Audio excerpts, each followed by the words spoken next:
চলতি বছর দেশে ৩,৫৫,০০০ হেক্টর জমিতে ২৫ লাখ মেট্রিক টন ভুট্টা উৎপাদিত হয়েছে। পরিমাণের দিক দিয়ে ধান কিংবা গমের প্রায় দ্বিগুণ উৎপাদিত হয় ভুট্টা। তাই দানাদার ফসলটি এখন দখল করে আছে দ্বিতীয় অবস্থানে। উৎপাদিত হয় প্রায় সারা বছর। যদি আমরা বলতেছি ২ নম্বর সিরিয়াল হুইট, এরিয়ার দিক দিয়ে ২ নম্বর, কিন্তু প্রোডাকশনের দিক দিয়ে ২ নম্বর কিন্তু ভুট্টা। ভুট্টার মতো দানা জাতীয় ফসল উৎপাদনের এক বিপুল সম্ভাবনা দেখা দিয়েছে। খুব কম সেচ লাগে এবং এটি শীতেও হয়, দুটো মৌসুমেই হয়। আগামী 10 বছরে আমাদের এটার 1 কোটি মেট্রিক টন হতে পারে। আর এই শস্যটি দিয়ে শুধু পোল্ট্রি শিল্পেরই 60% চাহিদা মেটানো হয়। এছাড়াও মাছ চাষ কিংবা ডেইরি শিল্পেও এর চাহিদা বাড়ছে।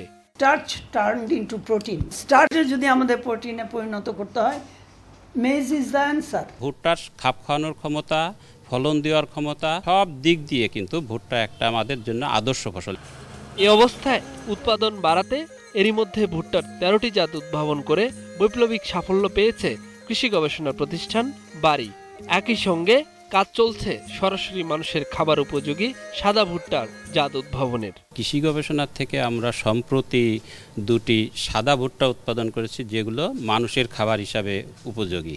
পোলট্রি শিল্প বাড়ার সাথে সাথে ভুট্টার চাহিদাও বেড়ে গেছে এবং কৃষক ভালো দাম পাচ্ছে, যার জন্য ভুট্টার প্রসার করতেছে। 13টি ভ্যারাইটি রিলিজ হয়েছে, হাইব্রিড ভ্যারাইটি। বাড়ছে কারণ ধান করতে করতে ক্লান্ত কৃষক, ধানের দাম পায়। অত রিসার্চ না, কিন্তু রিসার্চ দরকার। মেইজেরও এখন উচ্চ ফলনশীল মেইজ দরকার। নতুন নতুন ভুট্টার জাত কৃষকদের কাছে পৌঁছে দেওয়ার জন্য এবারও আমরা 97,000 কৃষককে প্রণোদনা কর্মসূচি নিয়েছি।